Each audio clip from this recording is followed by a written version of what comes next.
Hi guys, traders. Today I'm going to show you the Divergence Signals Pro Scalping Indicator. This indicator is a professional grade multi-filter trading system that I've been developing and testing. Okay, it's good for you to know that this indicator is not just your typical arrow indicator. It is a sophisticated signal generator because it combines 10 different technical filters to give you the only highest probability trade setups, okay, so that you can make some profit. Okay, so you can see this is the arrow, this is that indicator here. You have it here too, you have it here. So I have it across all my currency pairs here. Okay, so that's what you see. This is the indicator here. That's the indicator here too. Note, this indicator does not repaint. It does not repaint.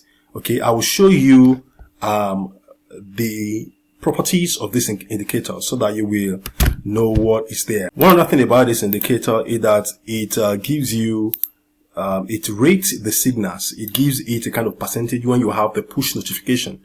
For instance, this is what the push notification looks like here.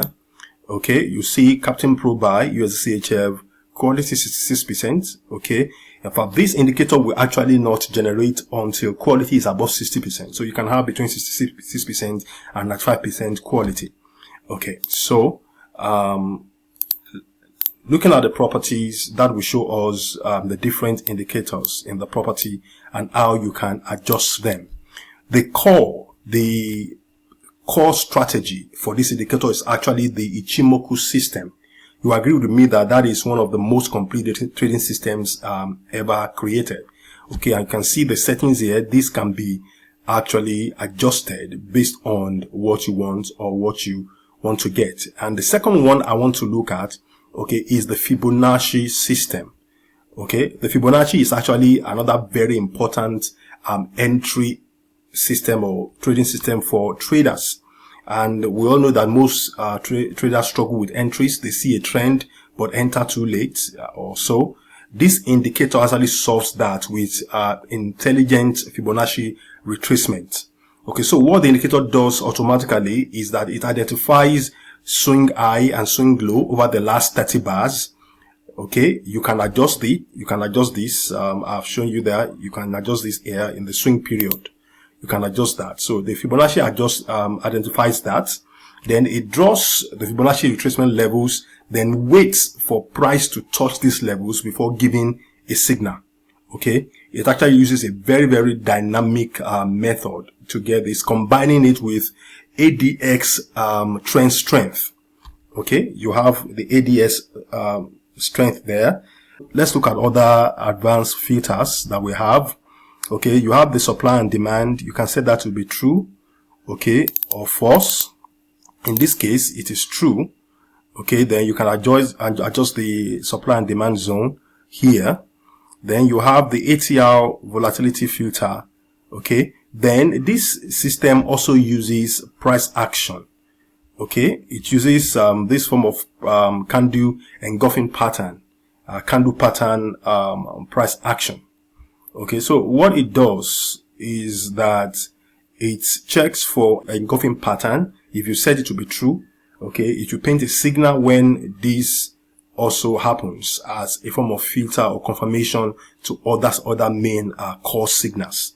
Okay, then it can also check for higher time frame. You also have higher time frame trend filter here, and you can set the time frame here. Okay, you can set the time frame here. So if you have, in this case, if you have 5 minutes, if you're on 5 minute time frame, or 15 minutes, you want to use 1 hour. If you're on 1 hour, you want to use 1 day, and so on and so forth. Okay, then you have the ADS and RSI filter. You have the ADS trend filter here. You can set this to be true or false. You have in fact, one of the most interesting, one of the game changers in this indicator is the RSI divergence detection. Okay, this system, the indicator will check for divergence, RSI divergence, okay, and may not generate signal until there is RSI divergence detection if you set it to true. Okay, and this is this makes a whole lot of sense. Then we also have RSI overbought, oversold filter. Okay, in this case, I set it to false. Okay, you can set that, you can try that out. Then we also have, okay, this, I've talked about this Fibonacci calculation. Okay, you can use dynamic based on trend strength. Then you can use fixed. I think the best is dynamic based on trend strength, current strength. Then you have the minimum bars between signals. Many times, because of the way the indicator is, it tends to give you a lot of signals, so many signals close to each other. So you want to set that. Okay, you can choose whether it is 5 or 10 or whatever. Okay, so this actually determines how many signals you get. All right, so then momentum filter is also there. This is set to true. Then other signal parameters, enable alert, enable email, enable sound, and push notification. Okay, so that's what I want to show you for this indicator. It is actually one very, very wonderful indicator. Now, so to get this indicator, you can just click the link below. Thank you so much.